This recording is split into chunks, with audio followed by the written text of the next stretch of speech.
要不就这样，咱们还是去沈家吧。他们今日搞什么暖锅季活动，而且锅子花样特别多，还便宜。会不会人多排不到啊？多等一会儿吧，经济实惠。几位郎君，天冷了，来尝尝我们家的炭旺锅吧。啊，我们打算去沈家，下次再来啊。对不住啊。郎君，尝尝我们家的吧。哎，郎君，来个竹筐吧。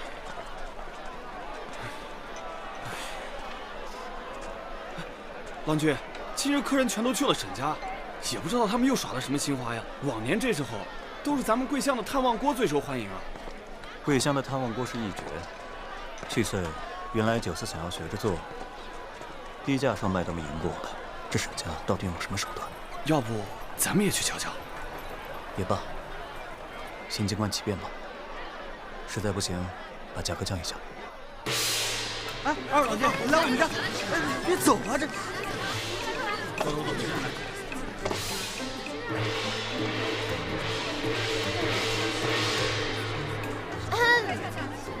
天气渐凉，本店正式推出暖锅季活动，一锅涮尽天下物，吉祥美食在沈家，一锅只要20钱，20钱。哇，好香呀！好香啊！悄悄地告诉大家，我们还有永安独一份的赤焰鼎沸锅，吃完包你热辣开怀！热辣开怀！这不是桂香酒楼的炭旺锅吗？桂香酒楼的我可挣钱，还是沈家便宜，我也能进去吃一吃。除此之外呢，我们还特别推出了一个活动。什么活动？什么来着？是我们店新推出的暖锅季打卡，只有圈集赞活动，这样啊，吃锅锅还能更便宜哦。这打卡是何意？挚友圈集赞又是何物？在你们吃完锅锅去付钱的时候，我们都会给你们一张这样的纸卡，只要在上面集齐10个好朋友的签名，下次来吃锅锅只需要16钱。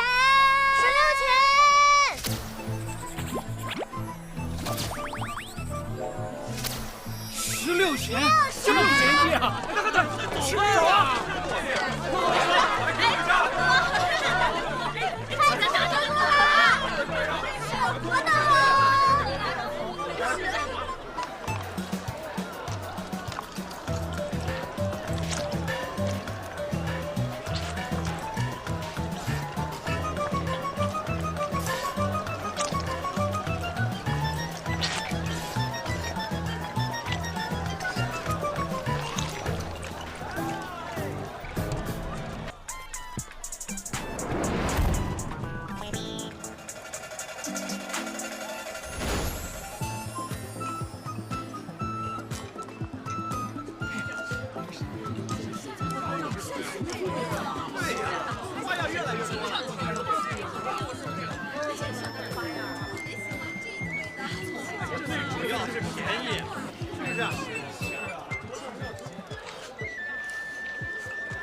柳郎君，你来了怎么也不知会我一声？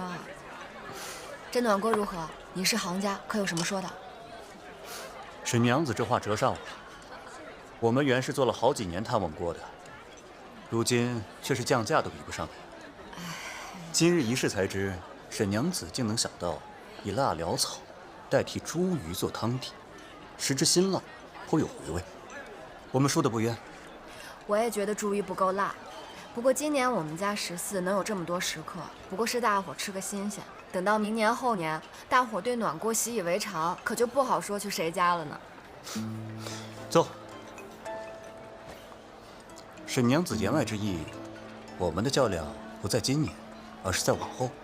哎，我可从没把你当做对手啊。做生意嘛，是不能一家独大的。人人都推陈出新，到时候人们想起来聚贤巷呢，就知道这儿有好东西吃，岂不是更能保住如今的繁荣？那否则再来个什么集贤巷、汇贤巷，这儿不就落寞了？听这话，便觉得娘子格局之大，远胜一众聚贤商贾。若得三郎相助，那是再好不过。三郎家师傅做了胶豆，可见有技艺超群的师傅在用着。我们也想请三郎家的师傅帮忙打造平底深腹的双耳锅，还有分隔能涮煮不同菜品的锅子。平底双耳锅市面上就有，娘子特意来问，大约是有尺寸上的需求。那也不难。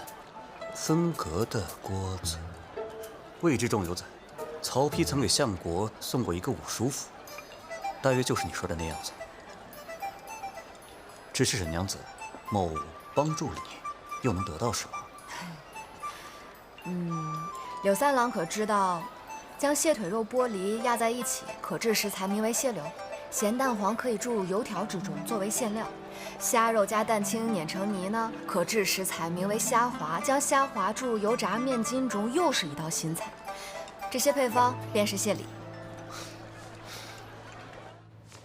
将这拜帖送到长公主府。郎君，你说这萧驸马的尺牍还能保留在长公主的手中吗？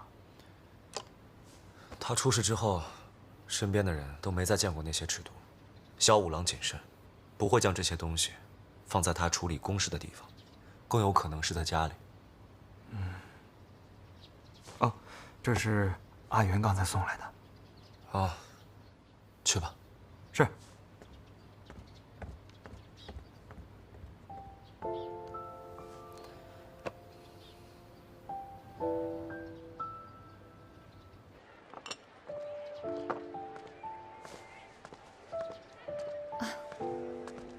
见过林少爷，真巧啊，今日又在这里遇见了。少爷来了。伯母，哎呀，劳烦少爷了，还亲自把食盒送过来。下一次我们派人去取就好了。不麻烦，散至会云水院，顺路的。京兆府到云水院，顺路吗？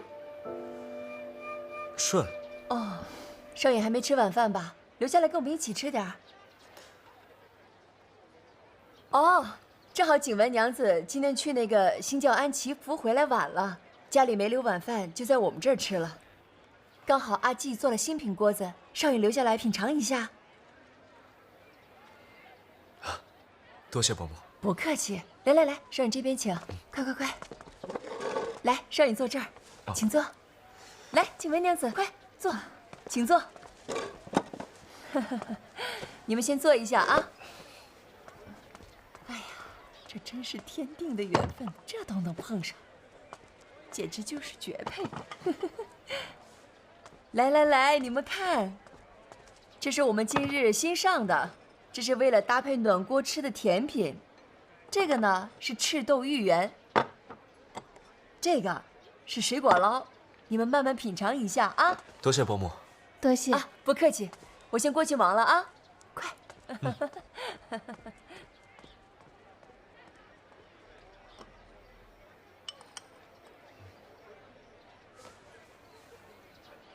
糟粕醋锅来了。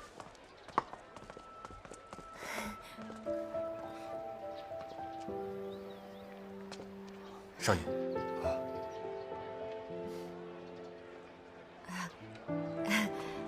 景文，你吃素，我跟柳三郎便研制了这道糟粕醋萝卜嫩笋锅，两位尝尝。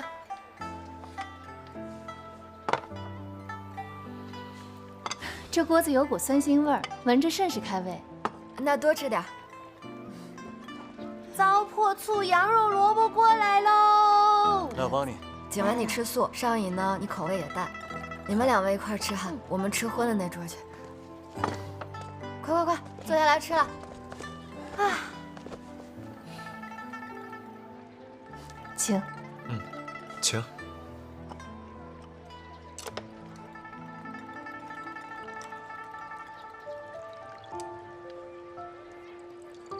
来，沈娘子。多谢。哇。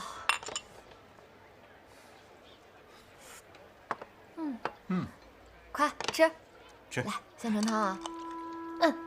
快尝尝，快尝尝，我尝尝。怎么样？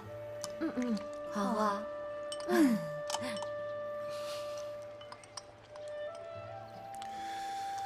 外祖与我说过少颖许多事，少颖虽然年轻，在朝上却没少舌战群儒，却不知如此少言寡语啊。也不是，兴许是这锅子太酸了。看来少颖不爱吃酸的。外祖说要请少颖做客，这我都要提前跟家里讲。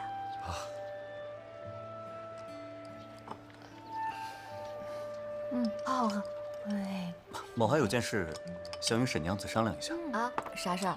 某瞧见左街晚间铺面空置了，不知沈娘子想不想盘下来？如若沈娘子有意，我愿意出资，如何？当真？嗯。旁边那个空铺啊，我看了好几回了，就是租金稍微贵了一些。若柳郎君愿意出资的话，可按比例占份额做股东，按份额分成。这些词倒是很新颖。某虽未听过，却似乎能听懂什么意思。合作愉快。合作愉快。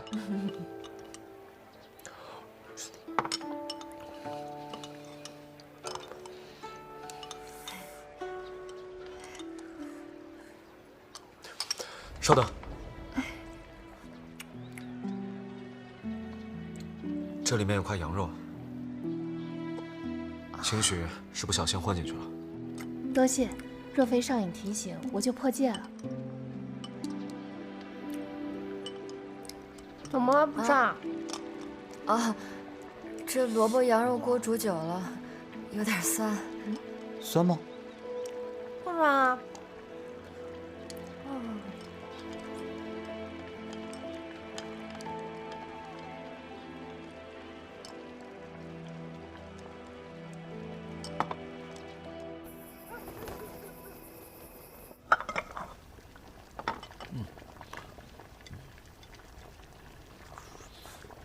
名为暖锅，确实与探望锅不同。先食锅底，吃完以后加汤涮菜，别具风味。尤其是这个赤焰鼎沸锅，以腊潦草包煮汤底，还运用得如此的当。从前永安饮食行当可没人敢这么尝试啊。这个沈家娘子年纪轻轻，于经商之道却有诸多办法。难怪半年之内就将14经营得红红火火。若此女不值得，宋然也不会想与她合作，不是？一会儿你去盘账，算一算，当如何分成？好的，阿翁。三郎，你与这沈家娘子只做生意呢，还是？你们之间也是一门生意啊。阿翁说之前，孙儿还倒真没这么想过。细想来，这沈娘子相比那些真静贤淑的更有趣。这都是后话了。孙儿先去盘账。你去。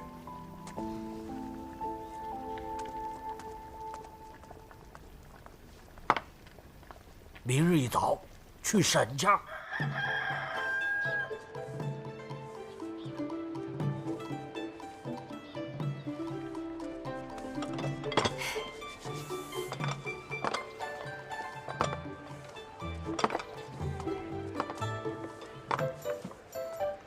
老赵，里面请。啊，今日天冷了，吃个暖锅怎么样？本店特制锅底，别家吃不到的，辣口的开胃，酸口的下饭，猪骨的养颜，更养生。小娘子一张巧嘴啊！你这么一说，便不是来吃暖锅的，也得进来试试啦。不过这还没有开张吧？那也不能让客人等着，不是？老丈入座，后厨即刻就能开火。哎，好，好，来，来。这是桂香酒楼的柳三郎是某的亲孙子啊，某今日特备薄礼，多谢沈娘子照拂三郎。见过柳翁，失敬失敬，哪敢称照拂啊？柳三郎照拂我家是真。哎呀，来，哎呦，诸位请太客气看，了。这是龙凤饼。相传当年刘备刘玄德欲乘孙刘联姻，遍寻能工巧匠，备之见面礼，还是荆州的一位名厨，在这糕饼之上雕刻了龙凤图案，祝孙刘两家是喜结秦晋，龙凤呈祥了。这块糕饼，某也是请了专人制成，耗时749天呐。哎，老丈，这么快就找过来啦？方才我在西市欢集碰到这位老丈，他问我沈家14怎么走，我就给他指了路。我们俩还听那个欢集的掌柜给我们说了那个刘玄德和东吴联姻做喜饼的故事。是，哎呀，哎，等等，这是喜饼，西市欢集好像是卖婚庆用品的。喜饼？啊，对，某今日正是替我家三郎来向沈娘子提亲的。啊？这么说，桂香酒楼的少东家看上我妹沈韶光了？这怎么可能呢？还真有人要跟阿季提亲啊！姑姑，你要结婚了？这是不是弄错了？某年事已高，我就那么一个孙子，他的人生大事，我不至于搞错吧？还真是看上他了。哎，但是我就一个问题啊，没想明白，就是看上他什么了呢？他一点魅力也没有啊。我怎么就没魅力了？唉，这三郎父母下世早，是某一手将他带大。现在我只盼着他能早日成亲，夫妻举案齐眉，琴瑟和鸣。沈娘子为人爽利，聪慧机敏，且颇通经商之道，正是良配呀！谁聪慧？你说他呀？你不知道，15岁的时候他还被人骗了。就那年，记不记得？有人跟他说中奖了，他为了那点奖金，拉着阿姨阿娘亲自给那骗子送的手续费。那看老黄里没人瞪眼。哎呀，你看巧不巧，我家三郎15岁初出茅庐做生意，也是被别人骗走了一锭金子。哎呦，你不知道，当时他为了让我们给他付手续费，你说都这么大的人了，他还在家里边绝食抗议呢。哎呀，你看看沈娘子多懂得与人磋商啊！拉倒吧，他是假装绝食抗议。我跟你说，他每到后半夜跑到厨房，那吭哧吃的比我还多。就是。哎呀，沈娘子真是啊！你怎么能干这事儿？但是，我们家阿季他确实是个好孩子，只不过这婚姻大事还需从长计议吧。对。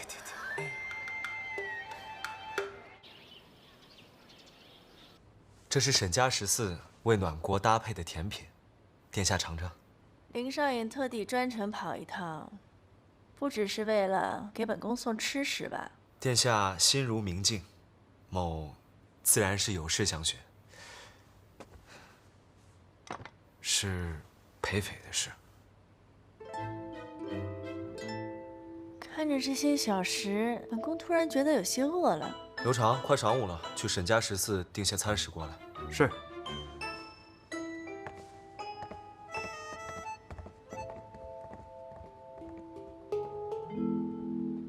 难道裴郎他什么事情都要告诉你吗？那日，殿下请沈娘子来府上做饭，情形令裴斐甚是尴尬。他本该与我抱怨上7749日，但那日后他只字未提殿下，某才更觉奇怪。那他没跟你说呀？他没跟你说林少爷特地跑一趟，原来少爷也有爱闲谈风月之癖好啊。人嘛，总有些癖好。其实前些日子裴郎都已经应了本宫了，说要以寻常朋友之意相处，但是还是避而不见本宫。少爷要是有心看这出好戏的话，不如代为多多约见裴郎，可好？殿下，裴斐是在下挚友，他于私事上的决断，在下不便过问，也不愿干涉。原来少爷如此这般珍惜良友啊！那就罢了。虽然说御史台与金兆府交好，那也是寻常的事儿，但是本宫素不机敏的哦。万一哪天在阿兄面前说错了话，让阿兄误以为裴御史和林少颖有私淫的话，可转念一想，裴斐一直南巡着好人家，若有贵人垂青，并非坏事。只是萧驸马在，裴斐本就有一重介意，不知公主可还留着平日里驸马用的东西？他的东西一直都没有人动过啊。那驸马都留了什么？可有些定情之物？他能有什么定情之物留给本宫啊？他自己早就有相好的，就算是有，也是留给那个人的。只可惜，他出事之后，那小娘子便自顾自地嫁人去了。现在府上留下的，也就是他平日里用来断案用的尺牍，他要随身带来计数的，有一些还特意是嘱咐放在匣子里上了锁的。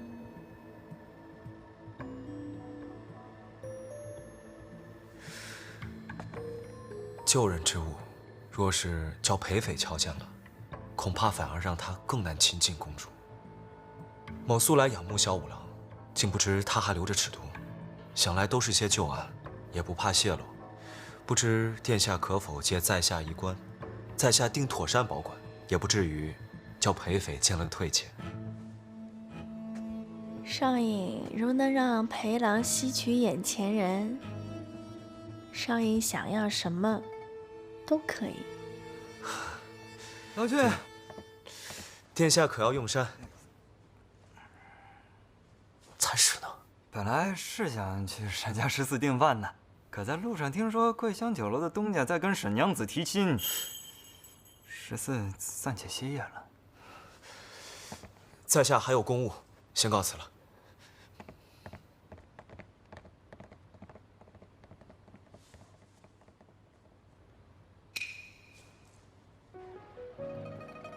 刘老有心了，只不过这姻缘一事，终究还是要问过孩子们自己的意思嘛。哎，那是。这啥呀？娶我女儿这么容易啊？安吉，你想嫁吗？你肯定不想嫁，不想嫁就大声的说出来。有阿爷在这儿，我看谁敢难为你。刘峰，京城富3代，自己还有能力，这不妥妥的霸总小说标配吗？好像也很适合用来斩断我对不该有的歪心思。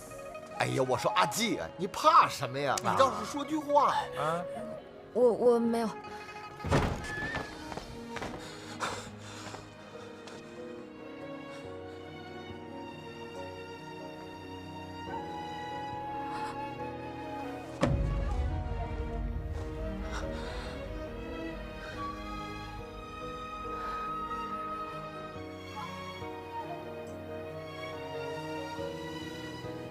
少爷，少云怎么来了？哎呀，哎，沈娘子，你这是，你是答应了？我这就告诉三郎去。别，你真就答应了？怎么能答应呢？阿季，你真决定嫁给他孙子啊？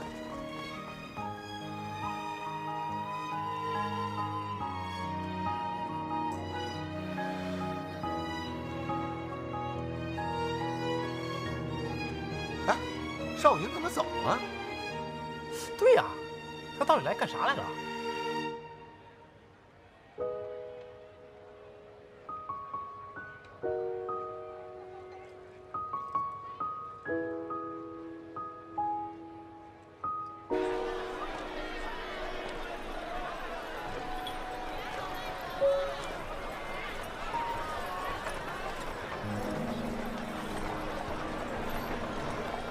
林少颖，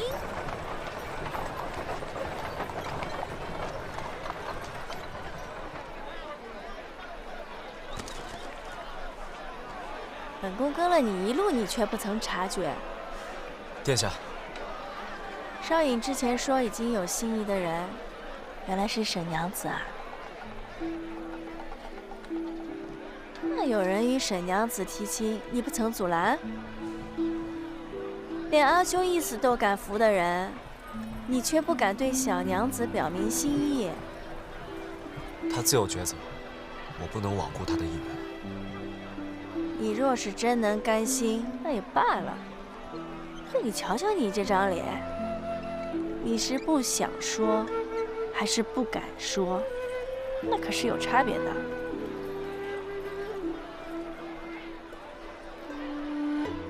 不与懦夫多言，走了。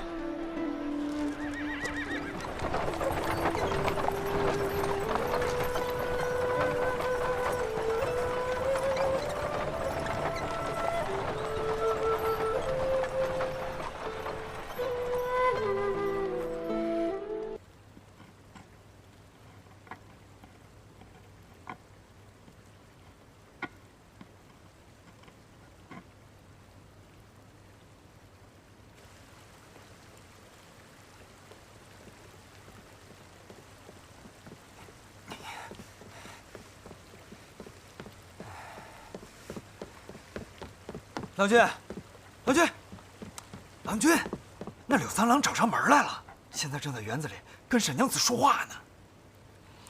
知道了。这就完了？你不赶紧去听壁角啊？我为何要去？你就别再搁那个齿了。反正长公主总会把萧驸马的匣子给咱们，撬萧驸马那锁容易得很。现在火烧屁股的是登门撬墙角的柳三郎啊！沈娘子想去见谁不见谁，全凭她意愿，与我何干？郎君，你能别装了吗？你那心思根本就藏不住。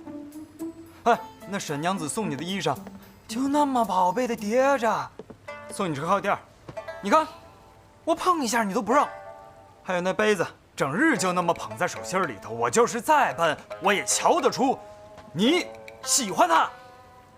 急死我了！某是家中独孙，还一直不曾婚娶，阿翁才会如此唐突，贸然上门提亲。老人家着急嘛，误会了柳郎君的心意，我不会放在心上的。虽然阿翁上门提亲一事，并不在我预期之内，但这门亲事，却希望沈娘子放在心上。啊哈！这些话，本该等一切准备妥当之后，请一关梅娘子来讲，但如今，我只好后言自己说了。我今年26，祖上世代都是永安人，家中经商。哦。除聚县巷桂香酒楼外，还有75处田庄，98套宅院，632间商铺。你这么有钱？等等，这个笑，莫非代表着女人满意你所看到的一切吗？我说这些，绝非一时冲动，是希望沈娘子能够慎重考虑你我之间的事。你为何想娶我？沈娘子天资聪颖，经商手腕更是我平生所见之最。你我本来就要联手，若再成了婚，同盟更是会长久稳固，我们很合适。是因为合适？沈娘子应该看得出，我并非迂腐之人。寻常人家男主外，女主内，我却想与妻子一同体育风浪。娘子有口齿，有手腕，我们当然很合适。你我的姻缘，便是桂香酒楼与你家14的睫毛。韶光，等咱毕业了，你就不用天天回你家小餐馆了。以后我出去赚钱养家，你找一份稳定的工作，照顾家里，我会对你好的。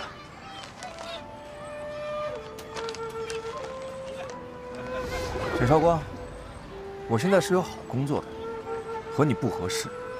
本来你自己离开，还能留个好印象，非要我说出来弄得这么难看，就是不懂事。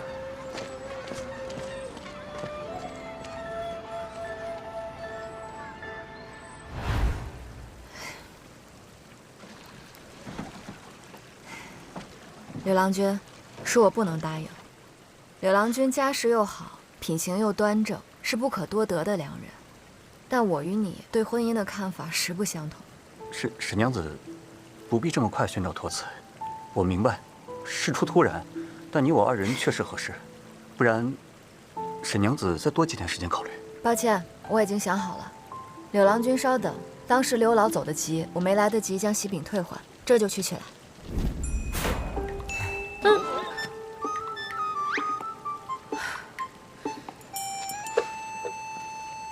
少尹，少尹怎么在这儿？这是我家，我路过，也实属寻常吧。哎，柳郎君，天色已晚，园子又大，路不好找，我送您出去。不送。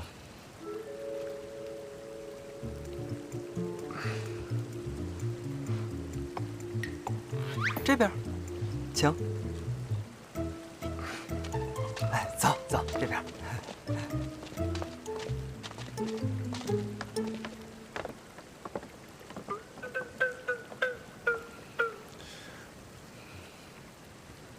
我只是出来散步，没别的意思。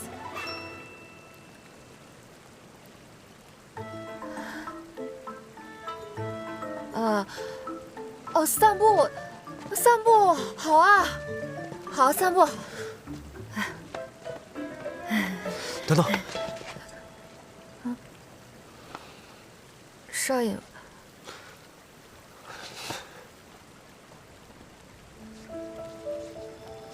手怎么了？快入冬了，就冷水洗碗，发红嘛，难免的。可惜这里是永安。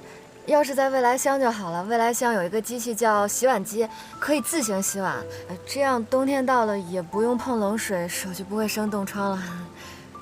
洗碗机？那是什么样的？就是一个方方正正的金属的，然后呢，哎呀，这样吧，我给你画一下。这样，大概就是这样。它这儿呢有一个管子可以自行饮水，这儿有一个管子是下水的，这里有水流就可以自行冲刷，就这样自行洗碗了。这东西好生厉害，但它要怎么自行动起来呢？少尹这个思考就是引起人们走向未来乡的原因。不过永安没有这个条件，估计还是得人手动去拉。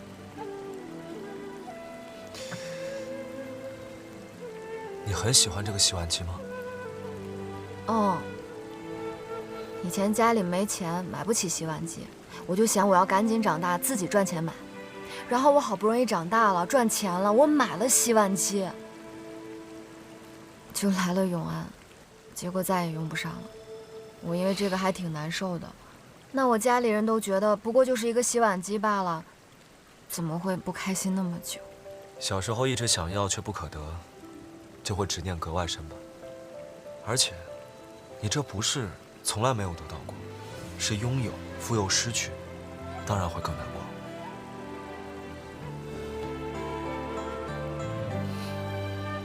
月落映成霜，红泥为炉火，一骑相思中一壶红豆。心田烈火冷了愁，抬眸间醉望白头。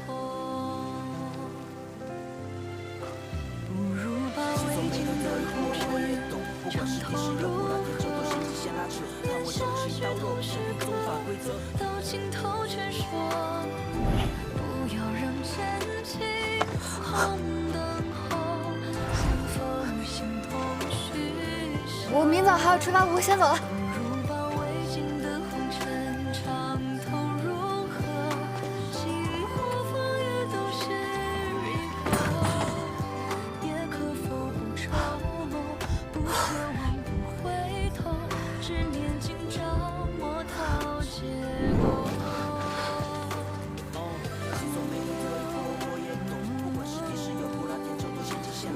手怎么了？小时候一直想要却不可得，就会执念格外深吗？而且，你这不是从没有得到过，是拥有，复又失去，当然会更难过。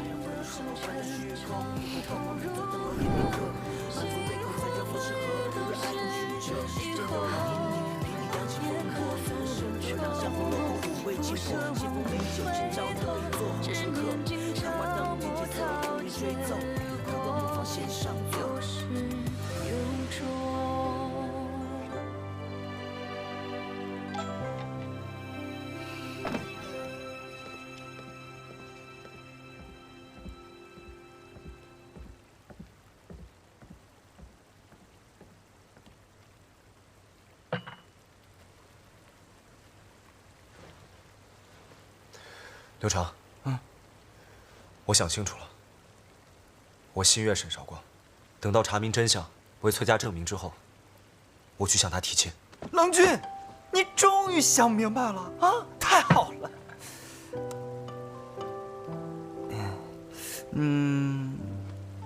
可若是沈娘子不喜欢郎君呢？那就让他去找自己喜欢的。我只是出来散步，没别的意思。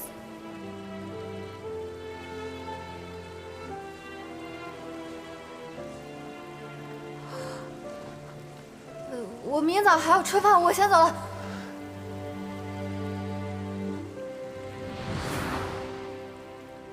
也许我能让他心里有我。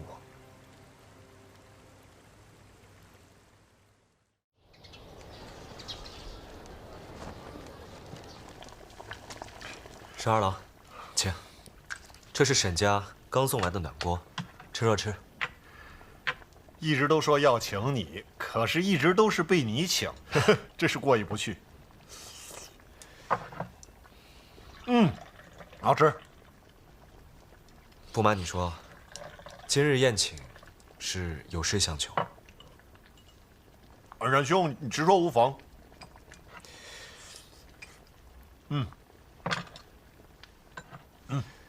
想请十二郎邀约长公主会面。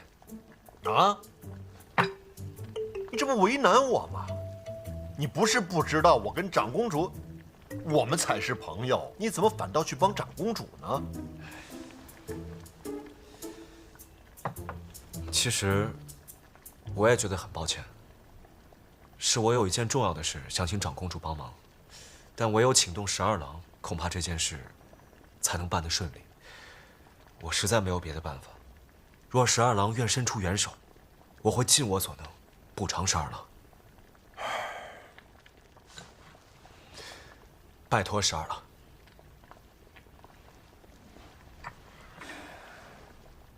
行吧。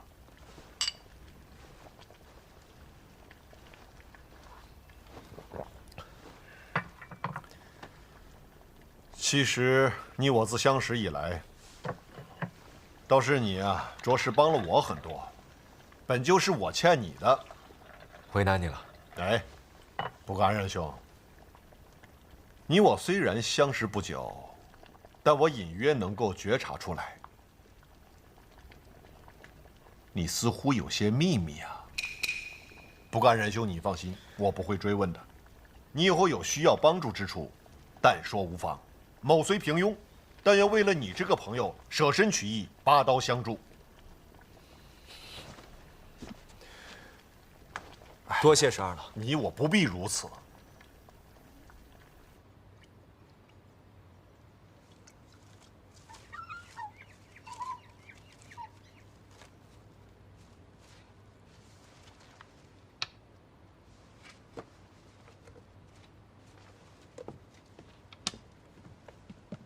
殿下。殿下。裴郎来了，请坐。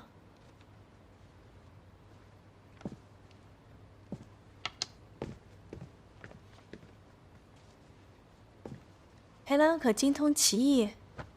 哦，稍有涉猎，但棋艺不精。殿下，这是让我来下棋啊？那来一局。赢的能问输的一个问题，如何？哦，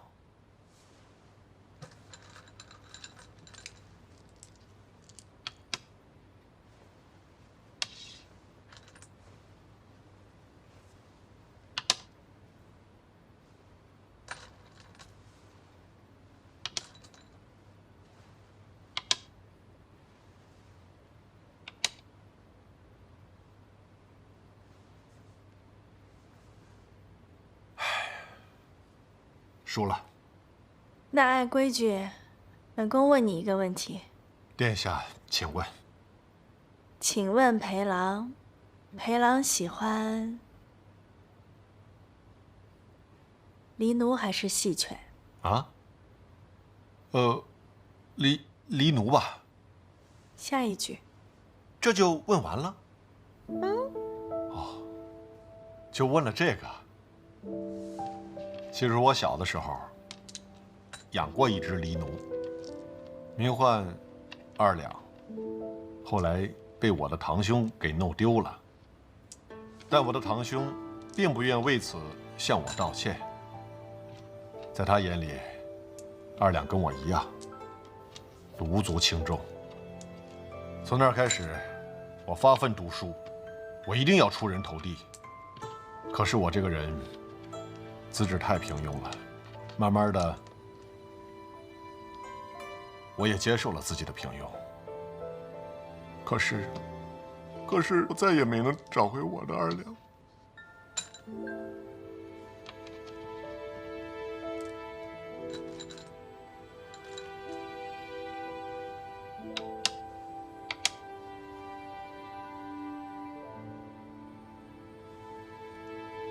头子认父，殿下请问吧。请问裴郎，世上最珍惜的人是谁？是我阿娘。阿爷早逝，阿娘独自将我带大。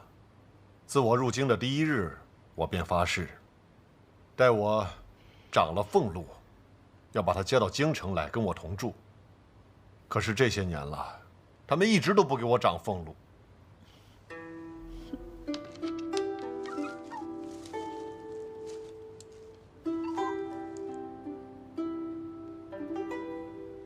哎，愿赌服输。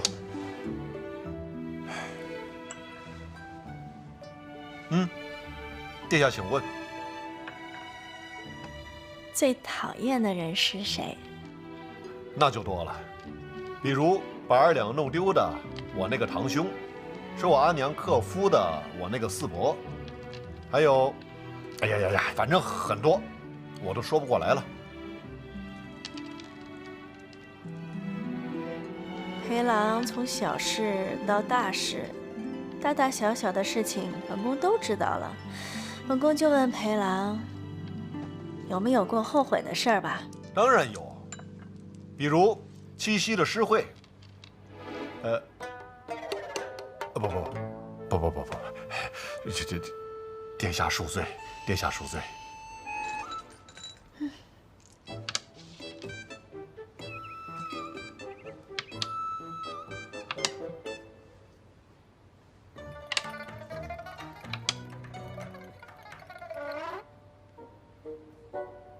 这莫不是我赢了？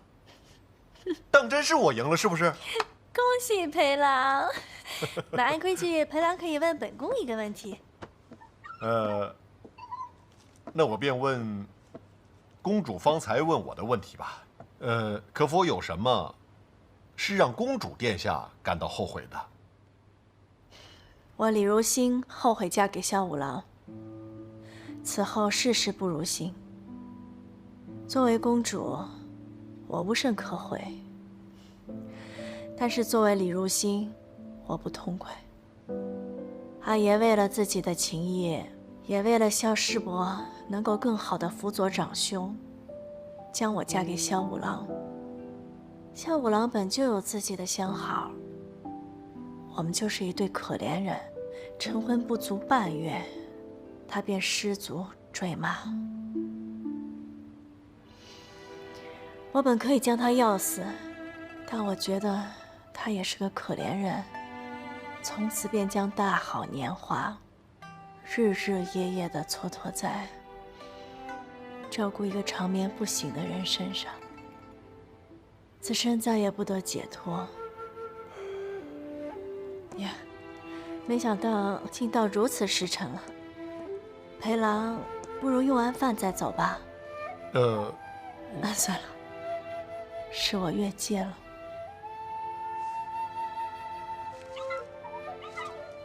这府邸困住我一人便足矣，何必让裴郎陪我呢？殿下，我还是用过饭再走吧。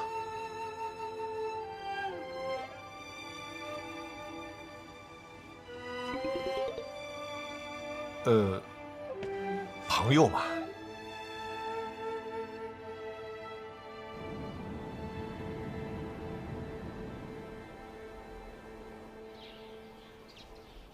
多谢林少尹。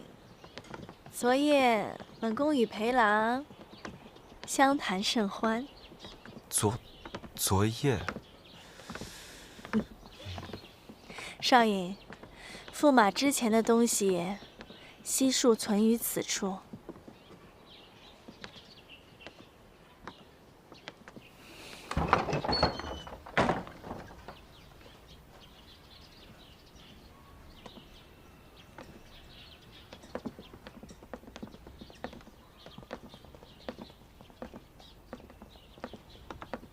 少尹想要找的断案用的尺牍就在这里边，但是那个盒子上的锁有些古怪，本宫也没有钥匙。少尹看看能不能打开吧。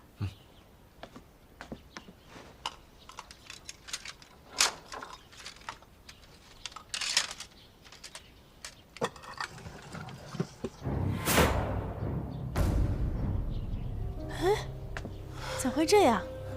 这……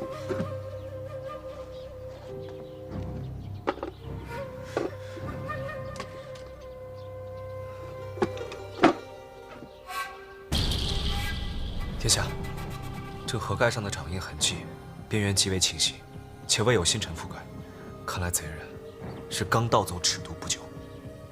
这府内守卫森严，外贼很难潜入的。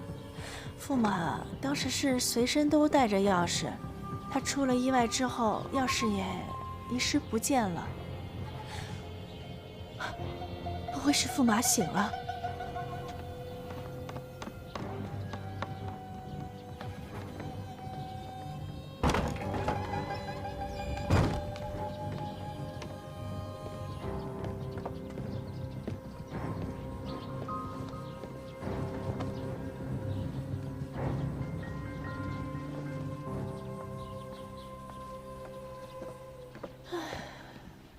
吓死我了！本宫还以为真的醒了呢。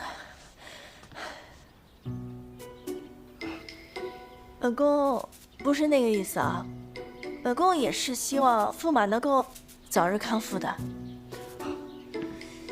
殿下，依下官所见，府上恐有内贼。本宫府上也敢作祟，抓到了，非扒他一层皮不可。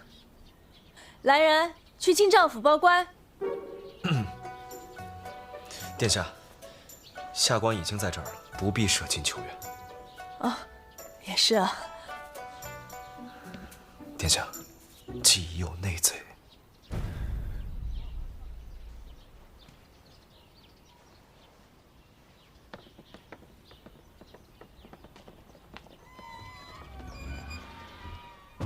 这内贼他为何不盗金银珠宝，只拿走了驸马的尺牍？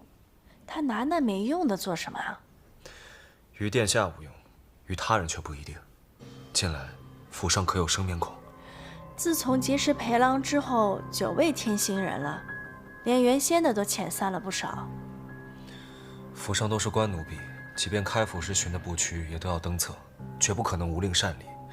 贼人是刚刚下的手，多半是旧部收受了好处，便捷做下此事。殿下，不若寻个借口，暂时封锁院门。好。殿下是顾虑突然封锁府院，恐会引起非议吗？哦，那倒不是，只是沈家推出了造破醋火锅，原想着去吃来着，这下吃不成了。哎，少尹身边那个刘侍从应该信得过吧？不如差他出府去请沈娘子。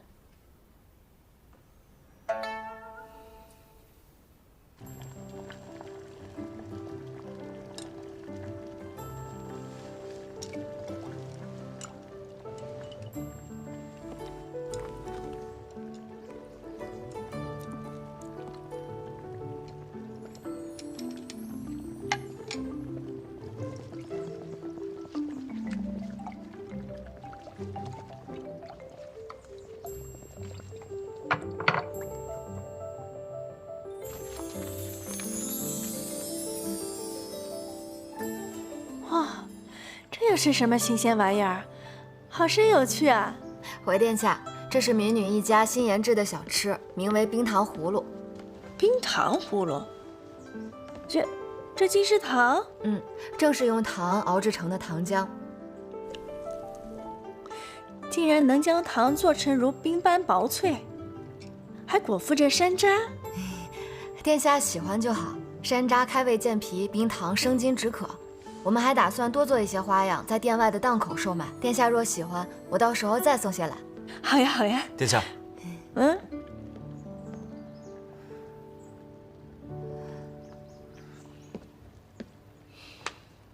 可有查出些什么来？木盒上的手印长约7寸，宽约3寸，可推算得贼人应是男子，身高6尺有余。府内人丁身高6尺的，少说有10来位。沈娘子不必惊慌，府内今日遭了贼，损毁了驸马的一只木盒，偷走了里边的东西。本宫为了抓贼，命人锁上了院门，将大家都聚拢在一起，导致现在都没有人服侍。恐这一时半会儿的还走不了。无碍的，殿下喜欢我们家吃食，我们高兴还来不及呢。不过刚听少尹说有嫌疑的有10数人，这便不好盘算了。那木盒上除了手印之外，可有留下指纹？指纹？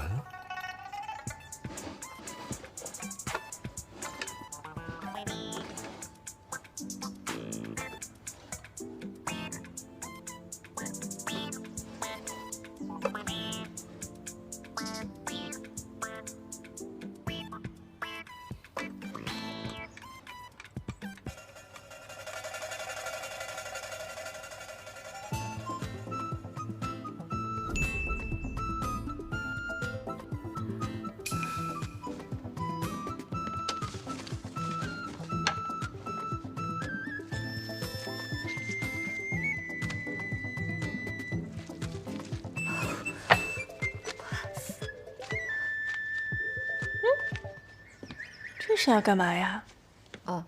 回殿下，民女是要取指纹。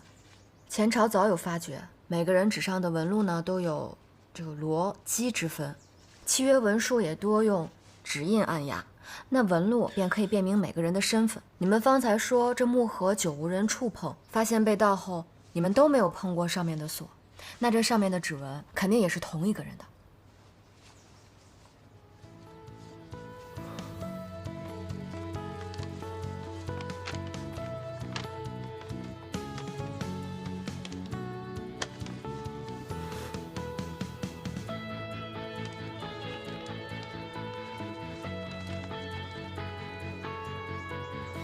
有了。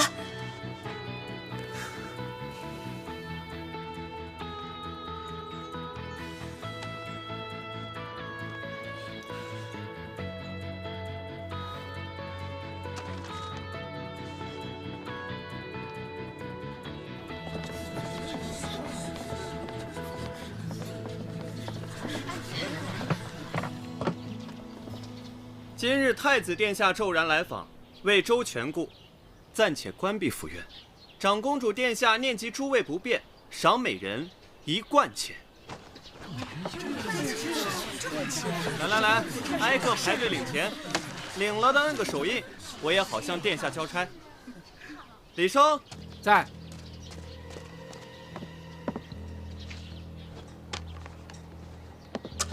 裴大郎在。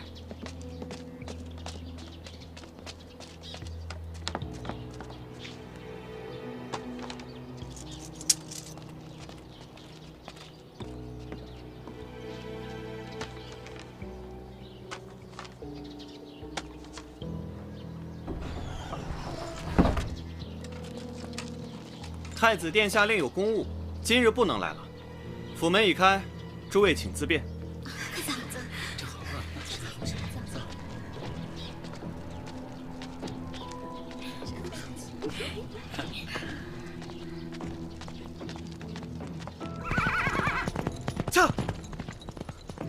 擦！殿下，请过目。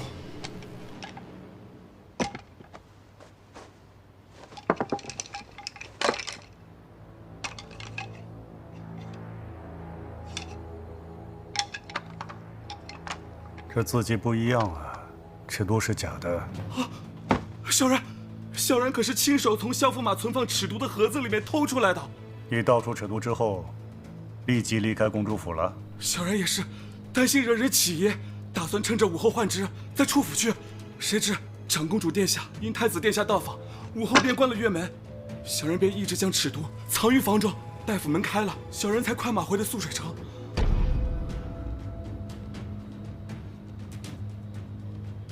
太子果真来了。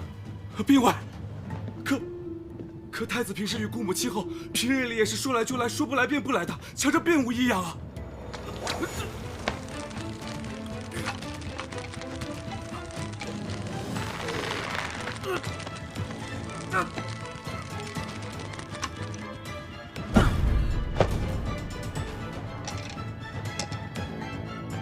看来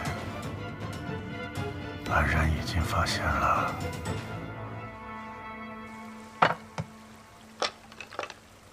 梁健，你果然是料事如神呐！借着发钱支开那小内室，我去他房间里头一搜，还真找到了这些尺牍，然后便依着你所说，用伪造的将其调包。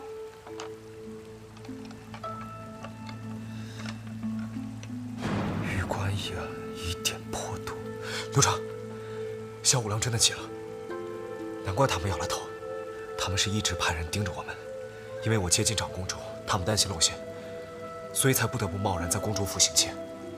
那也就是说，这里头肯定还有别的线索呀。再找找。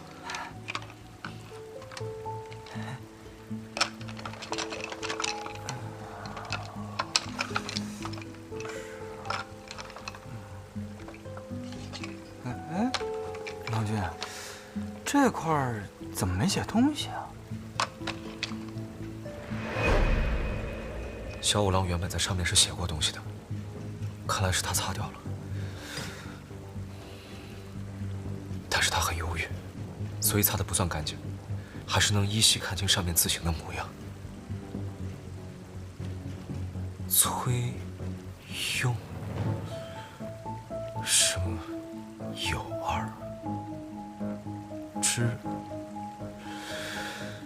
什么变，斗西境。这歪七扭八的，也看不出来个啥呀。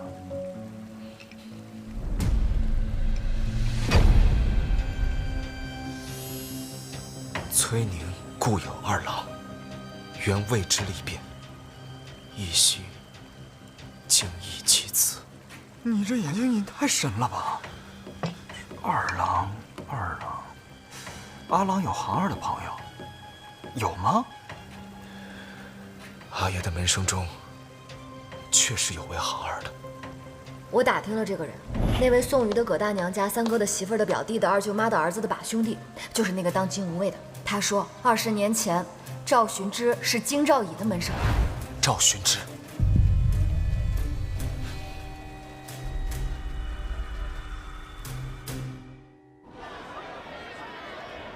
这是洗碗机。若没有你帮我验证指纹，找到犯人，我绝技追不回那木盒里的东西。为了感谢你，我想送你一件礼物。洗碗机，那是什么样的？这样吧，我给你画一下。它这儿呢有一个管子可以自行饮水，这儿有一个管子是下水的，这里有水流就可以自行冲刷。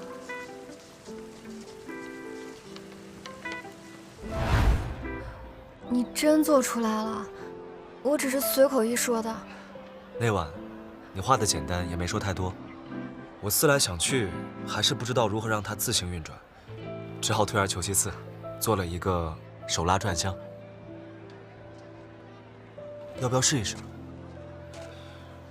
我方才从大堂拿了几个碟子。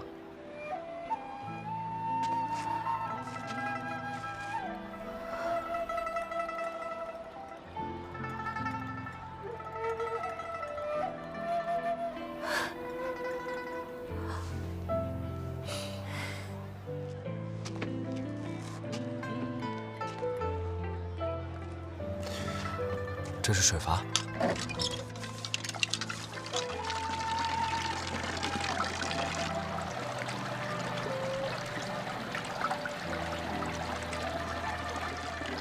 试试。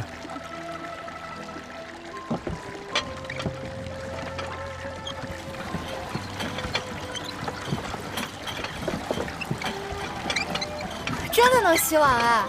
当然。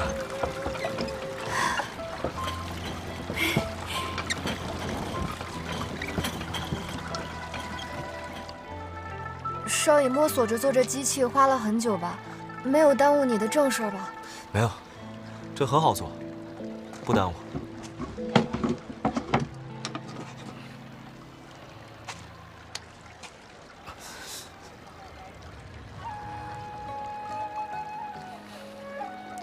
这是做洗碗机上的？不是，是在京兆府修椅子不小心划伤的，和洗碗机没关系。京兆少爷还要亲自动手修椅子？是啊，就不麻烦别人嘛。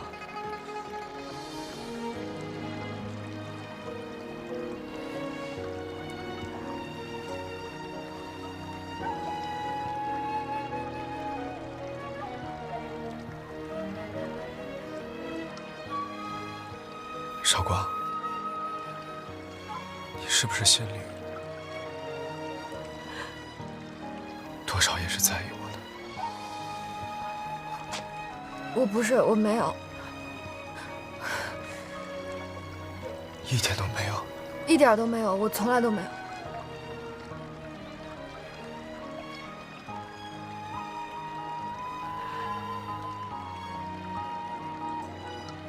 人家，冰糖葫芦怎么卖啊？来了。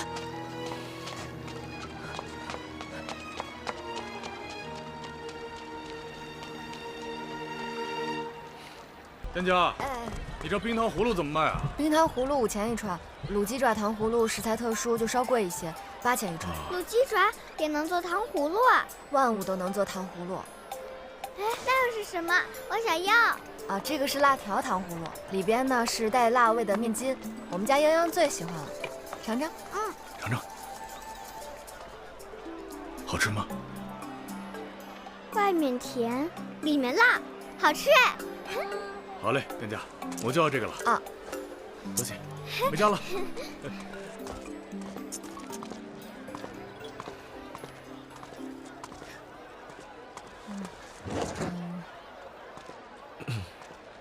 如今乳型每斤60钱，这冰糖葫芦竟只卖5钱一串。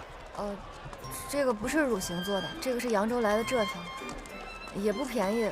不过做糖葫芦只用在外面覆盖薄薄一层，用不了多少。小朋友们都爱吃甜嘛，做糖葫芦便可用最便宜的价格，让全永安的小朋友都吃上糖。泱泱除外，他吃糖已经够多了。小朋友，这次倒很有意趣，听着像将来店里的客人都当做朋友。孩子呢就是小朋友，别的客人就是大朋友。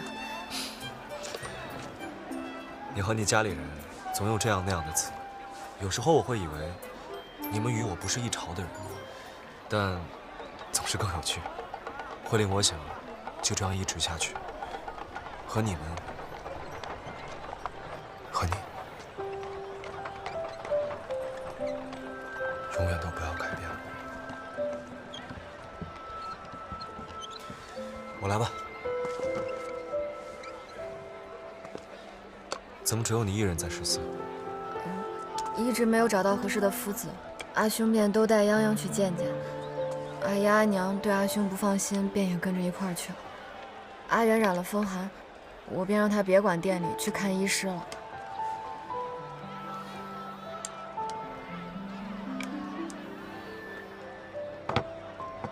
我去做菜了。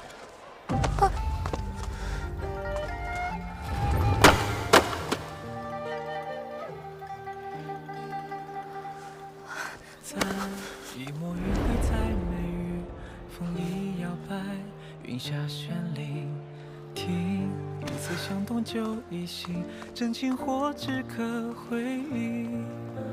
朦拢是你，清晰是你，无力叹息，月下见你影，欲言还休，情不自已，可否前路且相望，莫相依。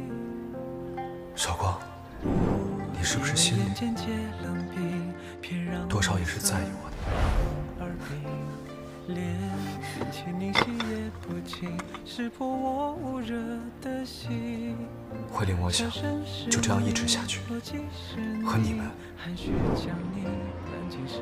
和你，永远都不要改变。世俗轨迹何能让我放弃？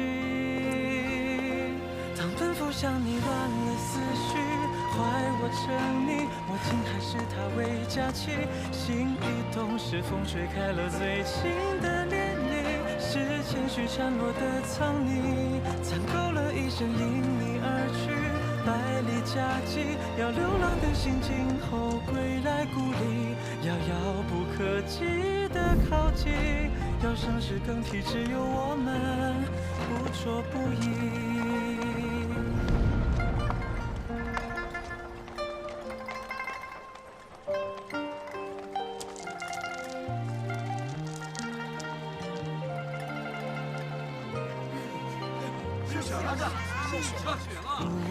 以为眼前皆冷冰，偏让暮色染红耳鬓，连冰淇淋洗也不尽，识破我捂热的心。笑声是你，逻辑是你，含蓄将你揽进生命里，犹疑不定，真心难弃。要是再下大点啊，就可以打铁仗了。阿季，姑姑，怎么样？有没有合适的夫子？没有，他们那些夫子都没有我爸厉害，他们连加减乘除都分不清楚。我还是想去弘文馆。我看你就是不想上学，你这就是眼高手低，还弘文馆。我看你像弘文馆。要是不让我去弘文馆，我就不想上学了。心里话说出来了吧？你就是不想念书，你们管管着这得。洋洋，你听我跟你说啊，这个地方有一点不好，它就是女孩子啊不能进学堂。弘文馆这个地方那是太子读书的地方，咱们家也没个做大官的，入学资格都没有。我们家是有大官的，不是有少尹吗？而且我也不是因为有太子才想去的，不是姑姑打听到了吗？那里六艺都教，而且还能骑马射箭，多好啊！骑马射箭，你那还是想去玩，那多危险啊！我就是想去弘文馆，弘文馆。哎呀，去弘文馆，我就要去弘文馆。好啦，去弘文馆的事儿呢，咱们再想想办法。你看，今天我们第一次在永安看下雪，让爸爸带你堆雪人，好不好？嗯，好。行，一会儿我给你堆个雪人啊。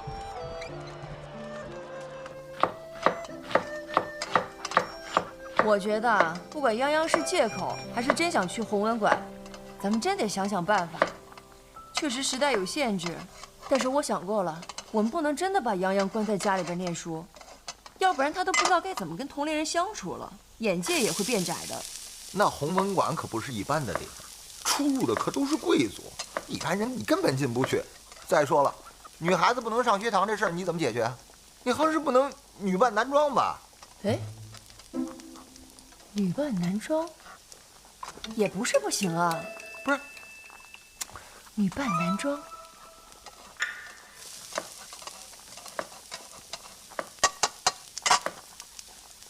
我那个，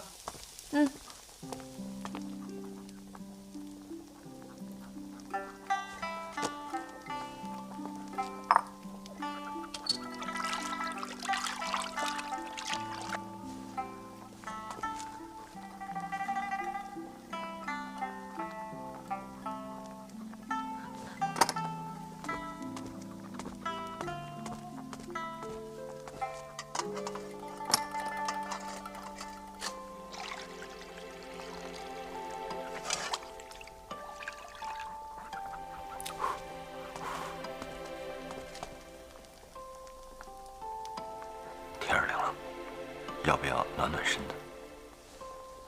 尝尝。不是我，这味儿我拿不准，你帮我拿味儿，看看行不行？嗯。